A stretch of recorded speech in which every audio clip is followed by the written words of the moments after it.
One day, my phone accidentally rang out loud in Mrs. Agatha's class.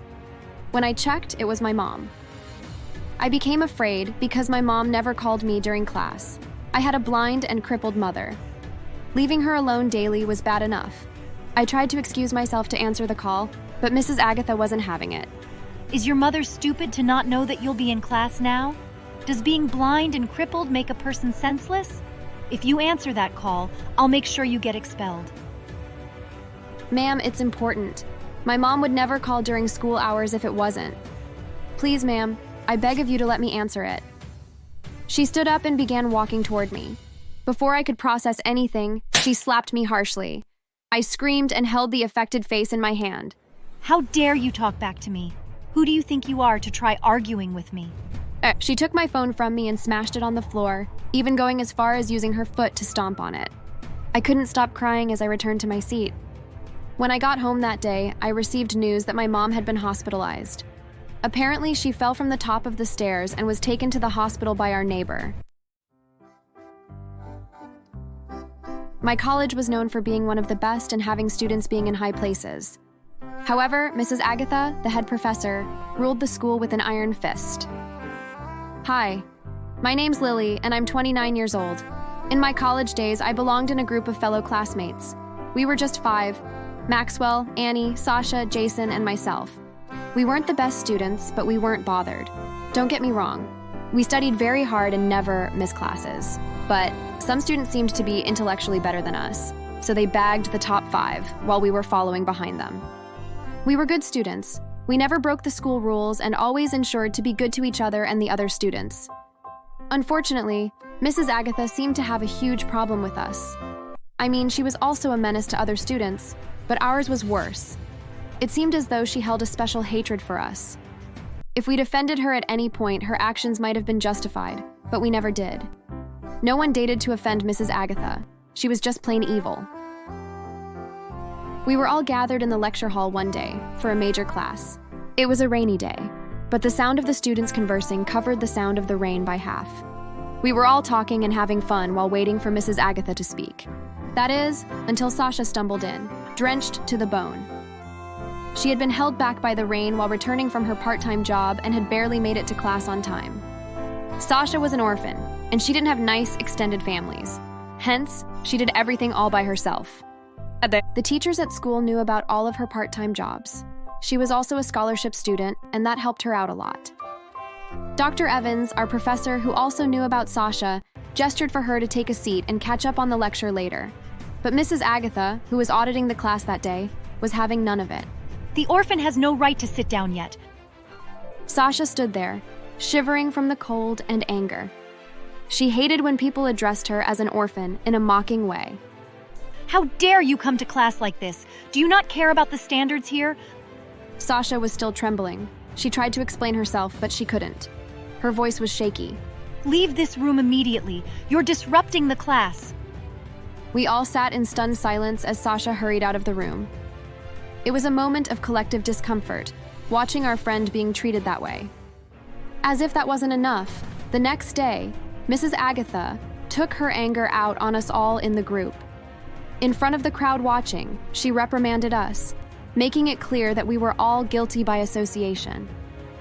We had failed to maintain the standards, and were collectively scolded, our morale further bruised. Another time, during a debate competition that we had prepared for weeks, Mrs. Agatha was one of the judges. Our group had put in countless hours of work, rehearsing and refining our arguments. We were nervous but hopeful as we presented our case. After our presentation, the other judges praised us. Seemingly impressed, Mrs. Agatha's feedback was nothing close to impressed. Your performance was weak and lacked originality. Are the 5 of you dumb? Were you all too busy being stupid that you forgot that you were supposed to prepare intensively for this? We were too lost for words. She picked apart each of us, targeting our weaknesses and attacking us with them. We sat there, our faces burning with humiliation as we tried to hold back our frustration. The mixed reactions from the audience only added to our discomfort. Eventually, she made us lose the debate and punished us for losing. Another time, we had organized a charity event as part of a class project. We poured our hearts into it, working long hours to make it a success. Mrs. Agatha attended, and instead of offering encouragement, she criticized every minor flaw. She mocked our efforts in front of the attendees, dismissing the event as amateurish and a waste of resources. Her comments overshadowed the positive impact we had hoped to make. One day, my phone accidentally rang out loud in Mrs. Agatha's class. When I checked, it was my mom. I became afraid because my mom never called me during class. I had a blind and crippled mother. Leaving her alone daily was bad enough. I tried to excuse myself to answer the call, but Mrs. Agatha wasn't having it. Is your mother stupid to not know that you'll be in class now?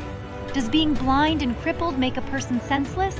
If you answer that call, I'll make sure you get expelled. Ma'am, it's important. My mom would never call during school hours if it wasn't. Please, ma'am, I beg of you to let me answer it. She stood up and began walking toward me. Before I could process anything, she slapped me harshly. I screamed and held the affected face in my hand. How dare you talk back to me? Who do you think you are to try arguing with me? She took my phone from me and smashed it on the floor, even going as far as using her foot to stomp on it. I couldn't stop crying as I returned to my seat. When I got home that day, I received news that my mom had been hospitalized. Apparently, she fell from the top of the stairs and was taken to the hospital by our neighbor. It was him who'd called me. Time passed, and Mrs. Agatha never changed her behavior, especially toward us. There were also times when she tried to put us against each other. The woman was seriously bent on destroying our friendship. One of those times was a period we had a fight. There was an argument, and before it got too heated, we'd angrily departed from each other. Somehow, Mrs. Agatha had come to know about the argument. She called us into her office one after the other. I heard Maxwell saying he feels disgusted being friends with an orphan like you, Sasha. He also complained that your habitual lateness is the reason they often fail their tasks. Sasha had cried out of the office because she felt so bad about hearing what Maxwell had allegedly said. She did the same to the members of the group, including me. Lily, I can't believe you talk bad about me behind my back. You even swore to kill me first when you get a gun. Don't you think that's being rude and cruel? I'd never said that about Mrs. Agatha. I hated her, yes, but not to the point of planning to kill her. I didn't even have any plans of getting a gun. Annie told me everything you always say about me, and I must confess, you've got a lot of horrible things in that head of yours. Just so you know, none of those in your silly friend group likes you. In fact, they're planning to kick you out. I was vulnerable at the time, so I believed her words. I decided to stay away from my friends. I wanted to make it easier for them to drop me. When I saw that the group was back and they were still not talking to me, my heart bled. I cried so much for days because I thought I'd lost my best friends. Until one day when they approached me.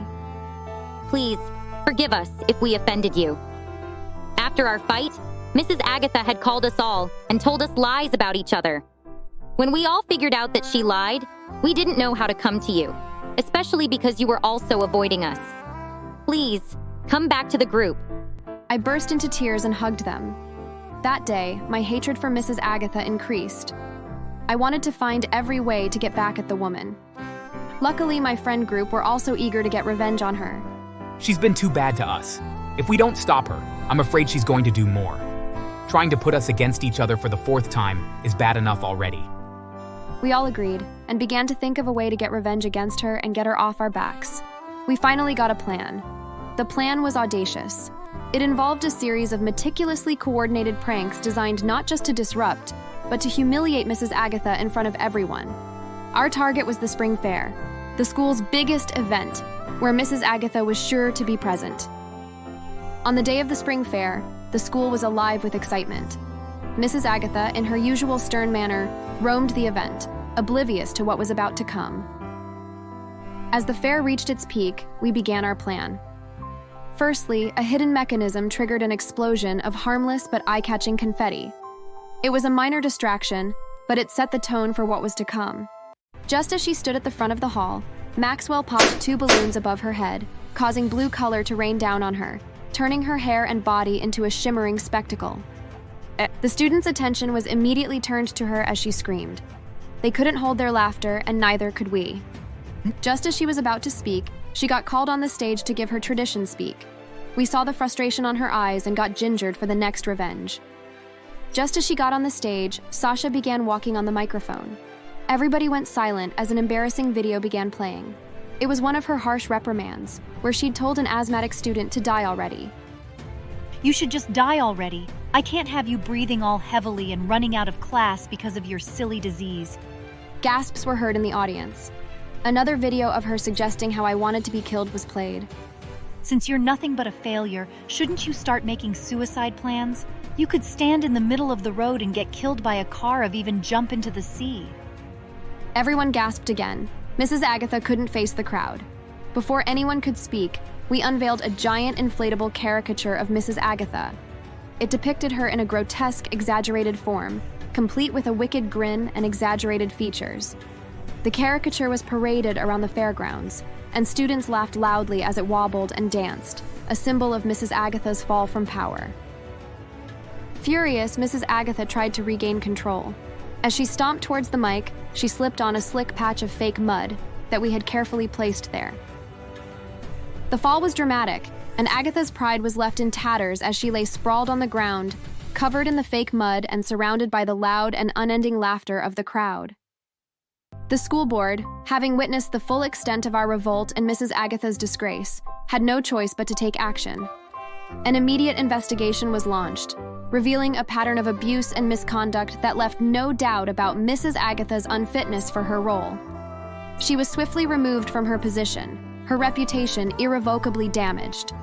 We also heard that she was divorced by her husband, who took a large portion of her money, leaving her broke. On top of that, she had to pay child support. Her children eventually abandoned her after enduring years of mistreatment. In the end, she was left all alone with no family by her side. She fled the state because people mocked her whenever they saw her. She moved to a different city in search of work, but it was difficult because her videos were online, and she couldn't find employment.